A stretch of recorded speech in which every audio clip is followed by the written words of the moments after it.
شروع اللہ تبارک و تعالی کے نام سے جو بڑا مہربان نہایت رحم کرنے والا ہے۔ بھائیوں اور بہنوں، آج آپ کو سورۃ الفاتحہ کا وہ عمل بتا رہا ہوں جو انسان کی ہر دعا کو قبول کروا دیتا ہے اور ہر حاجت کو، چاہے وہ جتنی پرانی ہو جتنی بڑی ہو، اللہ کے فضل و کرم سے پورا کروا دیتا ہے۔ بھائیوں اور بہنوں، آپ ایک لمحے کو اپنی زندگی کے ان لمحات کو یاد کریں جب آپ نے تنہائی میں رب کو پکارا تھا۔ وہ وقت جب دنیا سو رہی تھی مگر آپ کے دل کی بے چینی نیند کو کوسوں دور لے گئی تھی، جب ہر طرف سے راستے بند ہو گئے تھے اور دوست احباب بھی کنارہ کر چکے تھے، آپ کا دل کسی ایک ہستی سے امید باندھے بیٹھا تھا۔ اللہ! تصور کریں کہ رات کا پچھلا پہر ہے، آسمان پر چاند مدھم روشنی بکھیر رہا ہے، ہر طرف سکوت ہے، بس آپ ہیں اور آپ کا رب ہے۔ آپ جائے نماز بچھاتے ہیں، وضو کی ٹھنڈی بوندیں آپ کے دل کو ٹھنڈک دیتی ہیں، لب ہلتے ہیں، آنکھیں بھیگ جاتی ہیں اور زبان سے نکلتا ہے الحمدللہ رب العالمین۔ ناظرین، یہ کوئی عام جملہ نہیں ہے، یہ کائنات کے خالق کی تعریف ہے جس نے آپ کو پیدا کیا، پالا، رزق دیا اور ابھی تک زندگی بخشی۔ پھر آپ کہتے ہیں الرحمن الرحیم، وہ رب جو حد سے زیادہ مہربان ہے، جس کی رحمت ماں کی محبت سے بھی بڑھ کر ہے۔ پھر مالک یوم الدین، وہ دن یاد آتا ہے جب سب فیصلے ہوں گے، اور آج آپ اسی مالک کے سامنے کھڑے ہیں۔ یہ ہے ناظرین سورۃ الفاتحہ، قرآن کی پہلی سورت، دعا کا سب سے طاقتور ذریعہ۔ یہ صرف نماز کی آیت نہیں ہے، یہ اللہ سے براہ راست گفتگو ہے۔ حدیث قدسی میں اللہ رب العزت فرماتا ہے کہ میں نے نماز کو یعنی سورۃ الفاتحہ کو اپنے اور اپنے بندے کے درمیان دو حصوں میں تقسیم کیا ہے، اور میرے بندے کے لیے وہی ہے جو وہ مانگے۔ جب آپ کہتے ہیں الحمدللہ رب العالمین تو اللہ رب العزت جواب دیتا ہے کہ میرے بندے نے میری حمد بیان کی ہے۔ جب آپ الرحمن الرحیم کہتے ہیں تو اللہ فرماتا ہے کہ میرے بندے نے میری ثنا بیان کی ہے۔ جب آپ مالک یوم الدین کہتے ہیں تو اللہ فرماتا ہے کہ میرے بندے نے میری بزرگی بیان کی ہے۔ جب آپ اہدنا الصراط المستقیم کہتے ہیں تو اللہ فرماتا ہے کہ یہ میرے بندے کے لیے ہے اور میں اسے وہ دوں گا جو وہ مانگے گا۔ ناظرین، یہ پڑھنا صرف پڑھنا نہیں ہے بلکہ یہ اللہ کے ساتھ ایک زندہ تعلق ہے۔ کیا آپ سوچ سکتے ہیں کہ جب خالق کائنات آپ کو جواب دے رہا ہو تو آپ کی دعا رد کیسے ہو سکتی ہے؟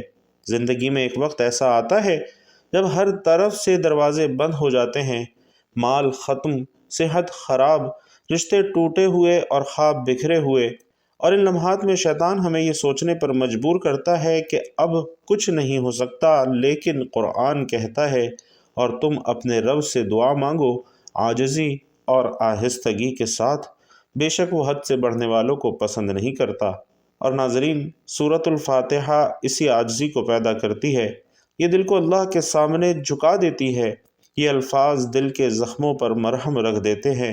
ایک ایمان افروز واقعہ سماعت فرمائیے کہ صحابہ کرام کا ایک قافلہ سفر میں تھا اور ایک قبیلے کے سردار کو سانپ نے کاٹ لیا تھا۔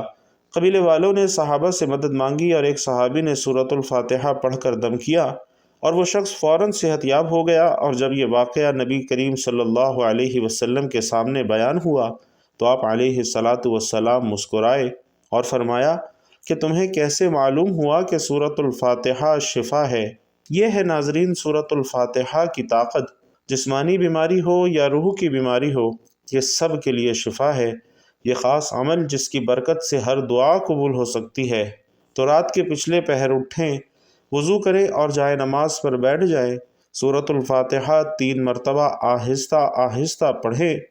ہر آیت کے بعد رک کر سوچیں کہ اللہ آپ کو جواب دے رہا ہے، اور پھر دل کی گہرائی سے رو کر اپنی حاجت بیان کریں۔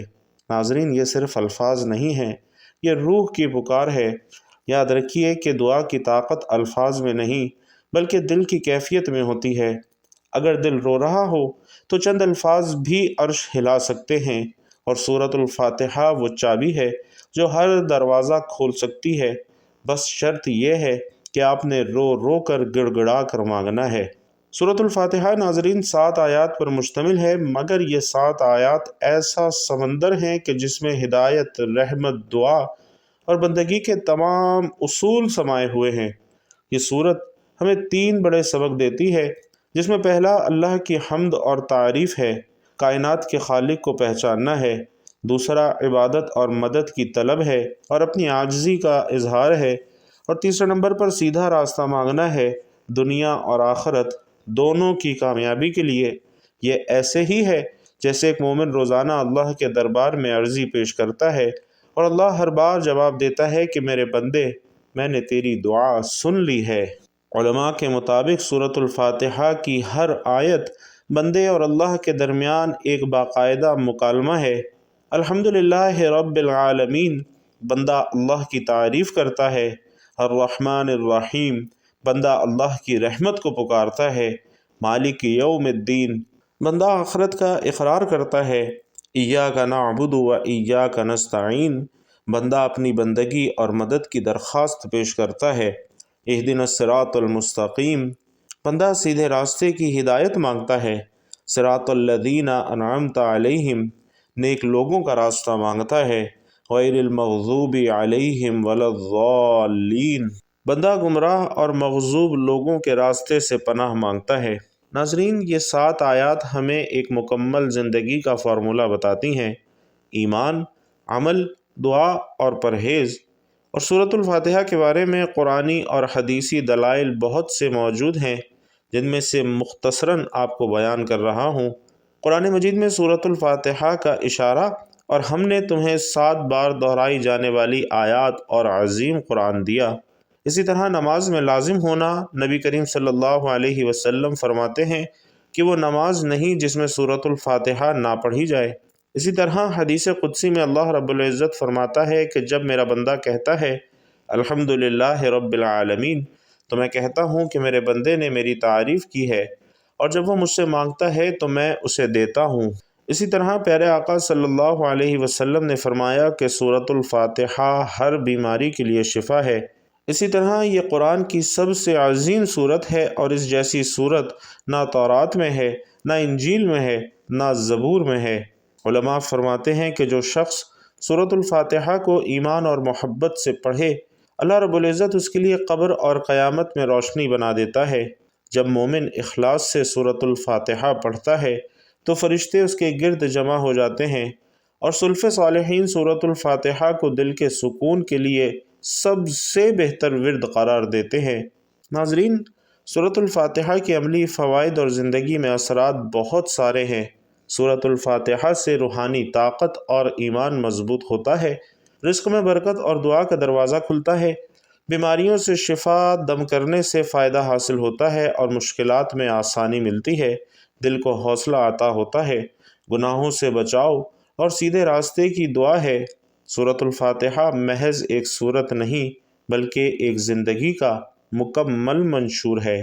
یہ ہمیں یاد دلاتی ہے کہ اللہ کے بغیر کچھ نہیں اور اللہ کے ساتھ سب کچھ ہے۔ جب کبھی کوئی حاجت ہو تو لوگوں کے دروازے پر نہ جائیں بلکہ اللہ کے دربار میں جائیں اور سورۃ الفاتحہ کو اپنا سفارشی بنائیں۔ اسی طرح ایک واقعہ ہے کہ مدینے کے قافلے میں ایک بزرگ سفر کر رہے تھے کہ راستے میں ایک نوجوان کو بچھو نے کاٹ لیا۔ وہ تڑپنے لگا اور اس کا رنگ نیلا پڑ گیا۔ سب گھبرا گئے، کوئی علاج نہیں تھا۔ ایک صحابی نے کہا کہ مجھے اجازت دو، میں قرآن سے علاج کرتا ہوں۔ انہوں نے وضو کیا، نوجوان کے پاس بیٹھے اور سورۃ الفاتحہ پڑھ کر دم کیا۔ ہر آیت کے ساتھ ان کا دل یقین سے بھر رہا تھا اور نوجوان کا سانس بہتر ہوتا جا رہا تھا۔ چند لمحوں بعد ہی نوجوان نے آنکھیں کھولی اور کہا کہ میں زندہ ہوں۔ یہ منظر دیکھ کر قافلے کے سب لوگ اشک بار ہو گئے۔ اسی طرح مدینہ میں ایک غریب صحابی کے گھر کئی دن چولہا نہ جلا تھا اور بچے بھوک سے رو رہے تھے۔ شرمندہ ہو کر وہ نبی کریم صلی اللہ علیہ وسلم کے پاس آیا اور عرض کیا، یا رسول اللہ صلی اللہ علیہ وسلم، دعا کیجیے۔ آپ صلی اللہ علیہ وسلم نے فرمایا کہ ہر نماز کے بعد 3 بار سورۃ الفاتحہ پڑھ کر اللہ سے مانگو۔ انہوں نے ایسا ہی کیا اور تیسرے دن ایک شخص اناج کی بوری اور کھجوریں لے آیا اور کہا کہ میرے دل میں خیال آیا کہ تمہیں یہ دے دوں۔ اور ناظرین، یہ وہ لمحہ تھا جب سب نے دیکھا کہ سورۃ الفاتحہ بھوکے پیٹ کو بھر بھی سکتی ہے۔ اسی طرح ایک مجاہد میدان جنگ میں جا رہا تھا، اس نے دل میں سورۃ الفاتحہ پڑھی اور اللہ سے حفاظت مانگی، اور لڑائی کے بعد سب حیران تھے کہ اس پر ایک خراش بھی نہ آئی، حالانکہ اس کے ارد گرد لوگ زخمی ہوئے پڑے تھے۔ اسی طرح ایک ماں کا بچہ بازار میں گم ہو گیا، وہ ہانپتی ہوئی گھر پہنچی، وضو کیا اور روتے ہوئے سورۃ الفاتحہ پڑھ کر دعا کی۔ چند منٹ بعد ہی ایک خاتون بچے کو گھر کے دروازے پر چھوڑ گئی اور کہا کہ یہ بچہ مجھے راستے میں ملا تھا۔ اسی طرح ایک گناہگار نوجوان ایک عالم کے پاس آیا اور کہا کہ میرا دل سخت ہو گیا ہے اور مجھے ہدایت نہیں ملتی۔ عالم نے کہا کہ روزانہ سورۃ الفاتحہ کے معنی سمجھ کر پڑھو اور دعا کرو کہ اللہ تعالیٰ تمہیں سیدھا راستہ دکھائے۔ ناظرین، چند ہفتوں بعد وہی نوجوان مسجد میں صف اول کا نمازی بن چکا تھا۔ اسی طرح ایک خاتون کا شوہر بیمار تھا اور اسے ڈاکٹر نے جواب دے دیا تھا۔ وہ تہجد کے وقت اٹھتی، وضو کرتی اور 7 بار سورۃ الفاتحہ پڑھ کر شوہر کے پاس دم کرتی۔ تھوڑی دیر میں شوہر کی حالت بہتر ہونا شروع ہو جاتی اور چند ہی دنوں میں وہ مکمل تندرست ہو گیا۔ ایک بزرگ کی وفات کا وقت قریب آیا، لوگ ان کے پاس بیٹھے قرآن پڑھ رہے تھے۔ جب کسی نے سورۃ الفاتحہ کی آیت ایاک نعبد و ایاک نستعین پڑھی تو بزرگ نے مسکرا کر کہا، ہاں اللہ، میں صرف تیری ہی عبادت کرتا ہوں، اور ان کی روح پرسکون نکل گئی۔ اسی طرح ناظرین، سورۃ الفاتحہ کے روزمرہ زندگی میں عملی استعمال بھی بہت زیادہ ہے۔ کوشش کریں کہ دن کی شروعات سورۃ الفاتحہ سے کریں۔ صبح بیدار ہوتے ہی سورۃ الفاتحہ پڑھیں اور اللہ سے دعا کریں کہ اے اللہ، میرا آج کا دن برکت والا بنا دے۔ یہ دن کو سکون اور اعتماد کے ساتھ شروع کرنے کا بہترین طریقہ ہے۔ اسی طرح کسی بھی سفر سے پہلے حفاظت کے لیے یہ لازمی پڑھیں اور سورۃ الفاتحہ پڑھ کر اللہ سے مدد مانگیں، اللہ سے حفاظت مانگیں۔ یہ صحابہ کا معمول تھا کہ سفر سے پہلے دعا اور قرآن مجید کی تلاوت کیا کرتے۔ اسی طرح نبی کریم صلی اللہ علیہ وسلم کی سنت کے مطابق کسی مریض کے سرہانے یا متاثرہ جگہ پر سورۃ الفاتحہ پڑھ کر دم کریں۔ یہ روحانی علاج کے ساتھ ساتھ مریض کے دل کو بھی تسلی دیتی ہے۔ اسی طرح کسی مشکل فیصلے سے پہلے اگر کسی اہم فیصلے یا امتحان کا سامنا ہو تو سورۃ الفاتحہ پڑھ کر دعا کرے کہ اے اللہ، مجھے سیدھا راستہ دکھا اور خیر والا فیصلہ کروا۔ اسی طرح بچوں کی حفاظت کے لیے، خاص طور پر جو چھوٹے بچے ہوں، انہیں سوتے وقت سورۃ الفاتحہ پڑھ کر ضرور دم کریں، کیونکہ یہ انہیں نظر بد اور شیطانی وسوسوں سے بھی بچاتی ہے۔ اسی طرح کوئی بھی کاروبار شروع کرنے سے پہلے یا تنخواہ ملنے کے بعد سورۃ الفاتحہ پڑھیں اور شکر ادا کریں۔ گھر میں امن قائم رکھنے کے لیے بھی سورۃ الفاتحہ بہت زیادہ مجرب ہے۔ گھر کے افراد کے ساتھ بیٹھ کر کبھی کبھار اجتماعی طور پر سورۃ الفاتحہ پڑھیں اور دعا کریں۔ یہ دلوں میں محبت اور گھروں میں سکون پیدا کرتی ہے۔ اسی طرح گھر میں امن قائم رکھنے کے لیے بھی یہ بہت زیادہ مؤثر ہے۔ گھر کے افراد کے ساتھ بیٹھ کر کبھی کبھار اجتماعی طور پر سورۃ الفاتحہ پڑھیں اور دعا کریں، اور یہی نہیں بلکہ خوف اور پریشانی کے وقت بھی یہ انتہائی مجرب ہے۔ اگر آپ کا دل گھبرا رہا ہو، کوئی انجانا خوف ہو، تو سورۃ الفاتحہ پڑھ کر اللہ سے سکون مانگیں۔ قرآن مجید میں آتا ہے، یاد رکھو کہ اللہ کے ذکر سے دلوں کو اطمینان ملتا ہے۔ اسی طرح دعا کی قبولیت کے لیے ابتدا اور اختتام پر بھی یہ لازمی پڑھیں۔ جب بھی دعا کریں، سورۃ الفاتحہ سے ہی آغاز کریں اور اسی پر اختتام کریں، کیونکہ یہ دعا کو ایک روحانی حصار میں لے آتا ہے، جس سے قبولیت کے امکانات بھی بڑھ جاتے ہیں۔ اور یاد رکھیے کہ سورۃ الفاتحہ صرف نماز کی تلاوت نہیں ہے، بلکہ ایک ایسا ہتھیار ہے جو ہر مشکل میں کام آتا ہے، اور ایک ایسی دوا ہے جو ہر دروازہ کھول سکتی ہے۔ تو ناظرین، آج کے وظیفے کی جانب چلتے ہیں۔ سورۃ الفاتحہ پڑھنے سے پہلے دل کی کیفیت جاننا بہت اہم تھا۔ قرآن صرف لفظوں کی تلاوت نہیں بلکہ دل سے جڑنے کا نام ہے۔ دل صاف رکھیے، حسد، کینہ اور بدگمانی کو چھوڑ دیجیے۔ یقین کامل ہو اور یہ سوچ نہ آئے کہ دعا قبول ہوگی یا نہیں ہوگی، بلکہ یہ ایمان ہونا چاہیے کہ اللہ سن رہا ہے اور اللہ ضرور دے گا، کیونکہ قرآن مجید میں آتا ہے کہ مجھے پکارو، میں تمہاری دعا قبول کروں گا۔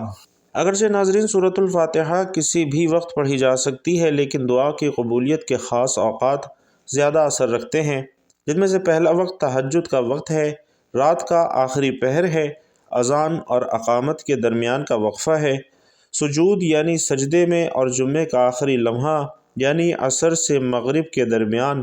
اسی طرح آپ یہ عمل، یہ وظیفہ کسی بھی وقت کر سکتے ہیں۔ سب سے پہلے حضور اکرم صلی اللہ علیہ وسلم کی ذات اقدس پر درود پاک کا نذرانہ پیش کرنا ہے۔